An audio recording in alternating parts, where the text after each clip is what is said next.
స్వచ్ఛ సుందర చల్లపల్లి కార్యక్రమం దేశానికి ఆదర్శమని అవనిగడ్డ ఎమ్మెల్యే మండలి బుద్ధప్రసాద్ అన్నారు. స్వచ్ఛ సుందర చల్లపల్లి 10 ఏళ్ల వేడుకలు ఘనంగా జరిగాయి. హైవే దగ్గర డాక్టర్ డిఆర్కే ప్రసాద్, డాక్టర్ టి పద్మావతి నూతనంగా నిర్మించిన స్వాగత ద్వారాన్ని ప్రారంభించారు. MLA Buddhaprasad, Shantha biotic chairman doctor Varaprasad Reddy, KIMS Sunshine Hospital chairman doctor Gurvareddy స్వచ్ఛ కార్యకర్తలతో భారీ పాదయాత్ర నిర్వహించారు. ఈ సందర్భంగా అతిథులు ప్రసంగిస్తూ స్వచ్ఛ సుందర చల్లపల్లి ఖ్యాతిని, స్ఫూర్తిని ప్రశంసించారు.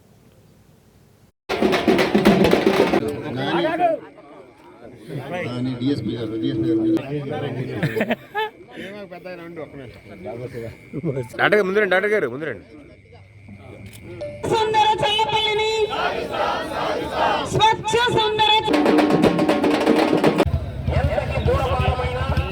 నాటి భాగోహలు నరకులు చూసి పరుగులే పేదలుంటే నీ గడప వచ్చేను ఘనమైన నీ పోరు చూసి గర్వి అంటే బ్రహ్మజస్త సుబ్రహ్మణ్య గారిని రాకెట్ ఎరగబాదారు. పాప ఎరిగిపోయిన ఎముకలతో ఆయన చనిపోవాల్సిన పరిస్థితి.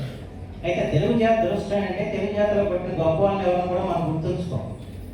ఎవరైనా లాఠీ దెబ్బతో చనిపోతే ఎవరంటే లాలా అధిపతిరాయని చెబుతాం, పంజాబ్ కేసు. కానీ ఇక్కడ కూడా చనిపోయిన మహానుభావులు నా సంగతి ఎంతమంది తెలుగు వాళ్ళు తెలుసో తెలియదు.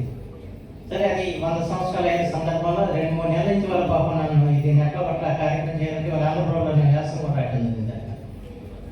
అంటే ఆ కార్యక్రమం ముందు అనుకుంటే ఇది ముందుకు జరిగింది. మామూలుగా 12వ తారీఖు జరగాల్సిన కార్యక్రమం.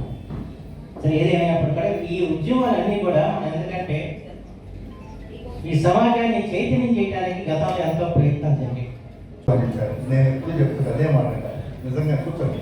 మా అదృష్టం నేను మీ అందరి మధ్యన ఉండగలను. నేను ఇంకా వేరే ఊరు వెళ్తే నేను సంతోషంగా ఖచ్చితంగా ఉండగలిగి ఉండేవాడిని కాదేమో. కానీ మీ అందరి మధ్యన ఉన్న రోజు పొద్దున్నే వెళ్ళేటప్పుడు కాఫీ తాగి అందరూ వెళ్ళేటప్పుడు చాలా గమ్మత్తైన ఫీలింగ్స్ వస్తాయి. ఏంటి నిజంగా ఇది మనమేనా చేస్తూ ఉంది.